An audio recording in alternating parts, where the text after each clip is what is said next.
Hello everyone, welcome to the channel. और आज हम अपने इस वीडियो लेक्चर में पढ़ने वाले हैं relationship between electric field and electric potential. तो अब हम चालू करेंगे इस टॉपिक को। अभी हम यहाँ पे बना लेते हैं पहले सबसे समझाने के लिए एक डायग्राम कि यहाँ पे हमारे पास एक पॉजिटिव चार्ज रखा हुआ है और एक क्यू नॉट चार्ज हम बहुत दूर से लेके आ रहे हैं जिसके ऊपर पोटेंशियल अप्लाई हो रहा है। तो पहले वो बी पॉइंट पे रखा हुआ है, बी पॉइंट से फिर उसको हम ए पॉइंट की तरफ लेके आए थोड़ा थोड़ा डिस्प्लेसमेंट कर करके उस पर, और फिर हम उसको लेके आ रहे हैं यहाँ तक। तो जो डिस्प्लेसमेंट हमारे पास हो रहा है वो डी आर हो रहा है और इलेक्ट्रिक फील्ड क्रिएट होने की वजह से यहाँ पे हमारे पास इलेक्ट्रिक पोटेंशियल भी आ रहा है। तो यहाँ पे जो हमारे पास काइनेटिक एनर्जी है वो अप्लाई नहीं हो रही क्योंकि चार्ज हमारे पास में आ रहा है लेकिन उसकी स्पीड बहुत ज़्यादा स्लो है। तो यहाँ पे जो एप्लीकेशन ऑफ काइनेटिक एनर्जी है वो बहुत कम है। और एक पॉइंट और, जैसे जैसे हम इलेक्ट्रिक फील्ड से दूर होते जाते हैं वैसे वैसे जो हमारा इलेक्ट्रिक पोटेंशियल है वो कम होता जाता है। जैसे जैसे हम आर की वैल्यू बढ़ाते जाएंगे, मतलब डिस्प्लेसमेंट बढ़ाते जाएंगे, तो हमारे पास जो इलेक्ट्रिक पोटेंशियल है उसकी वैल्यू कम हो जाएगी। ये 2 पॉइंट है स्टार्टिंग के। अब इसको डेरिवेशन को स्टार्ट कर लेते हैं, उससे समझ लेते हैं हम यहाँ पे। तो हमारे पास दिया हुआ है कि work done D W, work done क्या होता है? Force into displacement. अगर हम देखें तो हमारे पास फोर्स की वैल्यू क्या होती है, तो अब हम यहाँ पे फोर्स की वैल्यू पुट करते हैं। ये क्वेश्चन नंबर 1 है ना। तो हेयर फोर्स इक्वल टू क्या होता है?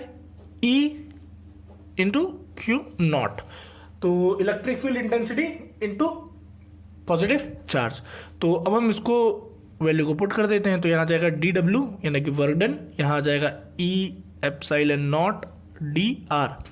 यह आ गया क्वेश्चन नंबर 2। अब हम क्या करते हैं, दोनों साइड डिवाइड कर देते हैं क्यू नॉट से। तो both side divided by Q naught. तो यह आ जाएगा D W by Q naught is equal to E Q naught D R by Q naught.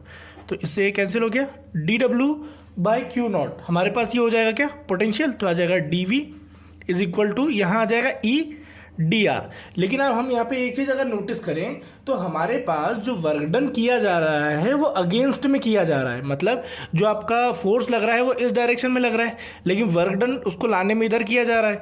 तो वहाँ पे cos 180 का एंगल बनता है जो हमने पोटेंशियल वाले डेरिवेशन में किया था। तो यहाँ पे जो हमारे पास चार्ज आएगा वो माइनस का आ जाएगा। तो यहाँ पे वर्क डन हमारे पास माइनस का आ रहा है तो ये माइनस का हो जाएगा। तो यहाँ पे भी ये वैल्यू भी माइनस की हो जाएगी। अगर यहाँ से हम इलेक्ट्रिक फील्ड इंटेंसिटी की वैल्यू निकालें तो हमारे पास वैल्यू आ जाएगी E is equal to minus D V upon में डी आर। ये हमारे पास इलेक्ट्रिक फील्ड इंटेंसिटी और पोटेंशियल में रिलेशन है हमारे पास। E is equal to minus D V upon में डी आर। इसी को हम बोलते हैं potential gradient. What is potential gradient? Potential gradient is rate of change of potential per unit length। एक यूनिट लेंथ पे या यूनिट लेंथ पे जैसे जैसे चेंज आ रहा है वैसे वैसे पोटेंशियल कितना बदल रहा है उसको हम कहते हैं potential gradient of electric field. जितनी भी बातें यहाँ पे थॉरोली बताई गई हैं, जो टॉपिक को नोट को स्टार्टिंग में एंड में बताया गया है उसको आप नोट कर लीजिएगा। Our next topic is equipotential surface. Equipotential surface वो सरफेस होता है जिसके हर एक पॉइंट पे पोटेंशियल इक्वल हो। यहां पे लिखा हुआ है इक्वी, इक्वी यानी होता है इक्वल पोटेंशियल। जो पोटेंशियल होगा वो इक्वल होगा उस सरफेस पर। तो इसको हम डिफाइन कर सकते हैं, equipotential surface is that surface on which of every point the electric potential remain the same. जहां पे कि पोटेंशियल हमेशा सेम हो हर एक पॉइंट पे। या ऐसा भी कह सकते हैं सर्कुलर, एक ऐसा circular path around the point charge of fixed radius, जिसका रेडियस फिक्स्ड हो, विच electric potential is same at every point is called equipotential surface. एक ऐसा सरफेस जिसके पास एक अगल बगल सर्कुलर पाथ अराउंड हो जहां पे इलेक्ट्रिक पोटेंशियल सेम हो उसको हम कहेंगे इक्विपोटेंशियल सरफेस। तो मैं यहां पे आपको लिखवा देता हूं उसका definition. The surface of fixed distance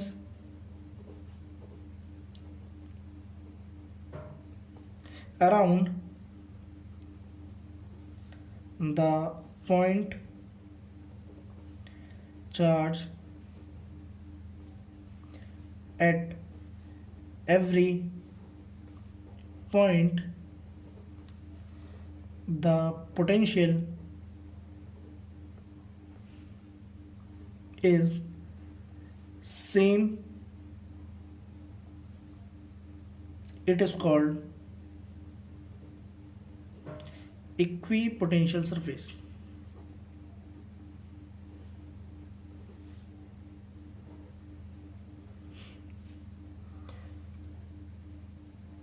तो जो हमारा इक्विपोटेंशियल सरफेस है वो कोई सा भी सरफेस हो सकता है जिसमें हमारे पास पोटेंशियल हमेशा सेम आए। तो हम एक मान लेते हैं कि स्फीयर है हमारे पास, ये एक स्फीयर है, स्फीयर के अंदर हमारे पास यहाँ पे एक पॉजिटिव चार्ज रखा हुआ है। तो इसके अगल बगल एक प्रॉपर डिस्टेंस है, यहाँ से यहाँ तक की डिस्टेंस r है, ये डिस्टेंस भी r है, ये यहाँ से ये डिस्टेंस भी r है, ये डिस्टेंस भी r है। तो जहाँ जहाँ तक सेम डिस्टेंस है वहाँ तक का पोटेंशियल हमेशा क्या रहेगा, सेम रहेगा। तो अभी हम थोड़ा सा डिस्टेंस और बढ़ाते हैं, ये डिस्टेंस को हमने बढ़ा लिया। इस पॉइंट चार्ज से जो ये बाहर वाले की डिस्टेंस है वो भी हमारे पास क्या है, सेम है। तो वो जो बाहर वाले की डिस्टेंस है उसको हमने मान लिया capital R, capital R, capital R, ये सब।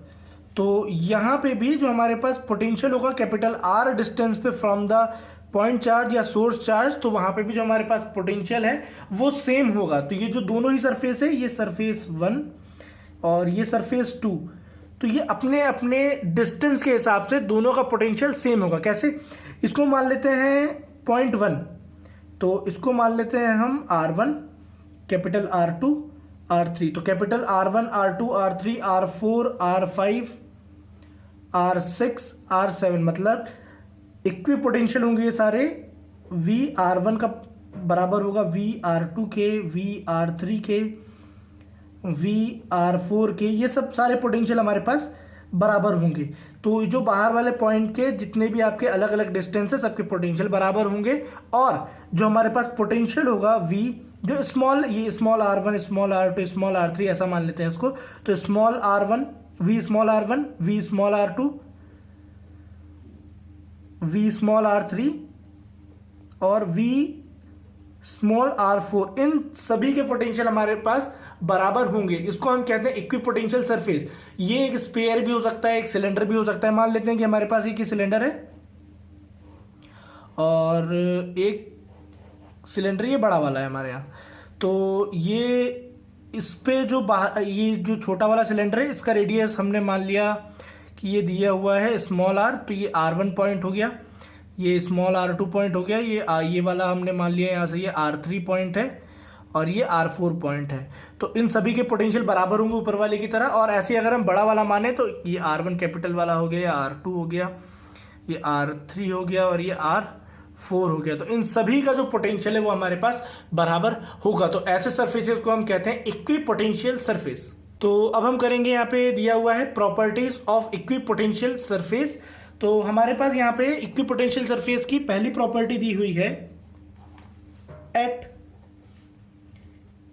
एवरी पॉइंट द पोटेंशियल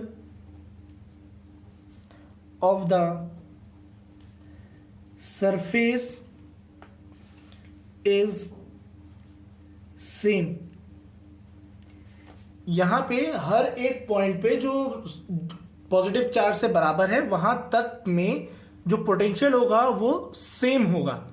या दूसरा पॉइंट अगर इसी में हम कहें, और द पोटेंशियल डिफरेंस dV, जिसको यहां पे मैं लिख दे रहा हूं डिफरेंस, तो जो हमारे पास पोटेंशियल डिफरेंस होता है वो 0 होता है। The potential difference is 0। कैसे, मान लेते हैं कि हमारे पास ये सरफेस है और ये यहाँ पे प्लस क्यू चार्ज रखा हुआ है, यहाँ से ये R1 डिस्टेंस, ये R2 जैसा हमने देखा था पहले भी, R3 और R4। तो यहाँ पे जो पोटेंशियल हो गए वो सारे के सारे बराबर हो गए।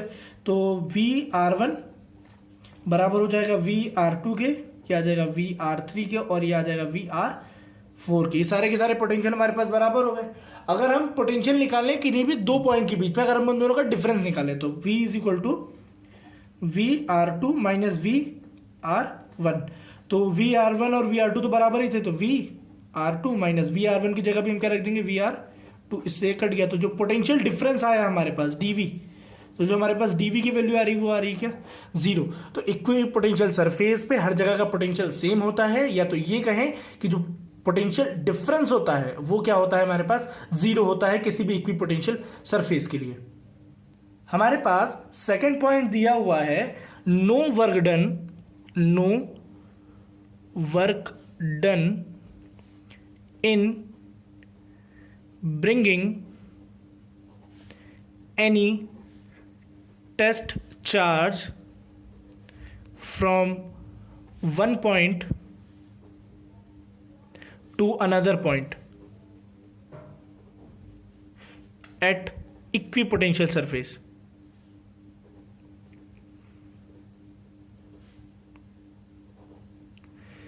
यहां पे इसका ये कहना है कि जब भी हम इक्विपोटेंशियल सरफेस पे वर्क डन करेंगे तो वहां पे एक चार्ज को दूसरे पॉइंट पे ले जाने के लिए, मतलब एक चार्ज मान लीजिए किसी भी एक पॉइंट पे रखा है, इस पॉइंट पे रखा है, और इस चार्ज को मूव कराना है R2 पॉइंट तक। तो एक किसी भी चार्ज को एक पॉइंट से दूसरे पॉइंट तक मूव कराने में कोई भी वर्क डन नहीं करना पड़ेगा। इसको हम सॉल्व करके देख लेते हैं। तो मान लेते हैं कि एक पॉइंट से दूसरे पॉइंट पे ले जाना है, तो दोनों पॉइंट का जो पोटेंशियल डिफरेंस है वो हो जाएगा 0। तो हमारे पास dv, पहले तो हम फॉर्मूला देख लेते हैं। तो पोटेंशियल डिफरेंस क्या होता है, वर्क डन, और वो वर्क डन हम किस पे कर रहे हैं, यूनिट पॉजिटिव चार्ज पे। तो हमारे पास अभी हमने देखा जो वर्क डन है वो क्या है, जो हमारे पास पोटेंशियल डिफरेंस है वो क्या है, 0। तो हम पोटेंशियल डिफरेंस की जगह लिख देंगे 0। वर्क डन हुआ क्या, वो तो देखना पड़ेगा, और on a Q not charge, तो ये यहाँ चला जाएगा, तो वर्क डन की वैल्यू हमारे पास क्या आ जाएगी, 0।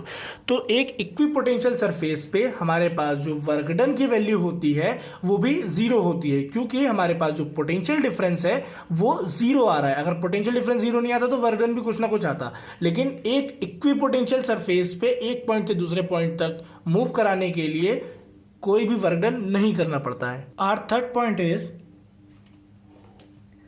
That the electric field lines and the line of force are always at a right angle to the equipotential surface। वो ये बोल रहा है जो हमारे पास इलेक्ट्रिक फील्ड लाइंस होती है वो हमेशा इक्विपोटेंशियल सरफेस से 90 डिग्री पे होती है। तो मैं यहां लिख देता हूं, the electric field lines and equipotential surface are always is in 90 degree, और परपेंडिकुलर लिख लेते हैं यहाँ पे। यहाँ पे ये बोला जा रहा है जो हमारे पास इलेक्ट्रिक फील्ड लाइंस है और जो हमारे पास इक्विपोटेंशियल सरफेस दिया गया है, दोनों हमेशा एक दूसरे से 90 डिग्री पे रहेंगे। वो मैं समझा देता हूँ कैसे। तो अगर हम यहाँ से देखें तो हमारे पास वैल्यू क्या आ रही थी, E is equal to D upon में D R, minus D upon में डी आर। अगर ये डी आर यहाँ से ऊपर जाएगा तो डी वी यहीं रह जाएगा और यहाँ पे आ जाएगा माइनस ई डी वी। अगर यहाँ पे इलेक्ट्रिक फील्ड इंटेंसिटी और इसके बीच में अगर ये वेक्टर लगा हुआ है तो अगर हम यहाँ से इसका डॉट प्रोडक्ट निकालें तो हमारे पास आ जाएगा, यहाँ पे डी आर आएगा। अगर इसका हम डॉट प्रोडक्ट निकालें तो हमारे पास आ जाएगा ये माइनस ई डी आर और यहाँ आ जाएगा कॉस थीटा। और इक्विपोटेंशियल सरफेस पे पोटेंशियल 0 होता है तो ये पूरी वैल्यू नीचे चली जाएगी, तो cos theta is equal to 0 आ जाएगा। कॉस 0 कब होता है, cos theta is equal to cos 90 पे होता है। तो कॉस से कॉस कैंसिल हो जाएगा तो थीटा हमारे पास कितना डिग्री आ जाएगा, 90 डिग्री। तो जो हमारे पास इक्विपोटेंशियल सरफेस है और जो इलेक्ट्रिक फील्ड लाइंस है उनके बीच में जो बनने वाला एंगल होता है वो 90 डिग्री होता है। तो हम यहाँ पे मान लेते हैं कि हमारे पास यहाँ पे ये इक्विपोटेंशियल सरफेस दिया है और यहाँ पे चार्ज है, तो प्लस चार्ज से जो हमारे पास इलेक्ट्रिक फील्ड लाइंस होती हैं वो किस सही जाती है, आउटसाइड। तो वो आउटसाइड जा रही है, मान लीजिए इस पॉइंट से ऐसे, तो उसके और सरफेस के बीच में कैसा एंगल बनेगा, 90 डिग्री का। ये यहाँ पे 90 बन रहा है, ये भी 90 बन रहा है, ये भी 90 बन रहा है। बस उसी को यहाँ पे सॉल्व करके बताया गया है कि वो 90 डिग्री कैसे बन रहा है, बाकी तो ये हमने पहले भी पढ़ा हुआ है। फोर्थ पॉइंट है हमारे पास, जो भी हमारे पास इक्विपोटेंशियल सरफेसेस हैं वो कभी भी एक दूसरे को इंटरसेक्ट नहीं कर सकती हैं। तो मैं लिख दे रहा हूं equipotential surfaces do not intersect each other. अगर वो ऐसा करती हैं तो दोनों का जो डिस्टेंस है वो चेंज हो जाएगा, और डिस्टेंस चेंज नहीं हो सकता किसी भी इक्विपोटेंशियल सरफेस का। तो यहाँ पे हमारे पास है equipotential surface do not intersect each other, वो दोनों एक दूसरे को इंटरसेक्ट नहीं कर सकती हैं। अगर इंटरसेक्ट करेंगी तो इलेक्ट्रिक फील्ड भी हमारे पास एक से ज़्यादा मिलेगी हमें। तो जो भी हमारे पास इक्विपोटेंशियल सरफेस है जो उसका इलेक्ट्रिक फील्ड हो सकता है वो एक ही हो सकता है, एक से ज़्यादा नहीं हो सकता है। अगर मान लीजिए एक सरफेस दूसरी सरफेस से टकराती है तो पहले तो उसका डिस्टेंस चेंज होता है, क्योंकि डिस्टेंस चेंज हो जाएगा तो पोटेंशियल भी चेंज हो जाएगा, तो पोटेंशियल एक जैसा नहीं रहेगा। और दूसरी चीज़ कि जो हमारी इलेक्ट्रिक फील्ड है वो अलग अलग बन जाती है, एक से ज़्यादा इलेक्ट्रिक फील्ड आ जाती है। एक से ज़्यादा इलेक्ट्रिक फील्ड नहीं आनी चाहिए, एक ही इलेक्ट्रिक फील्ड होती है। और लास्ट पॉइंट है हमारे पास every surface is equipotential surface. हमारे पास जितनी भी सरफेसेस हैं वो सारी की सारी इक्विपोटेंशियल सरफेसेस ही होती हैं। अगर किसी पे भी पोटेंशियल अप्लाई करेंगे तो वो इक्वली अप्लाई हो जाएगा। अगर वो दोनों एक दूसरे से कांटेक्ट में है तो पोटेंशियल बढ़ जाता है, अगर तो अलग अलग सरफेस पे जाता है। तो फिलहाल हम एक की बात कर रहे हैं, तो जो इक्विपोटेंशियल सरफेस है वो सारी ही सरफेसेस इक्विपोटेंशियल सरफेसेस होती हैं। Next video will be upload very soon.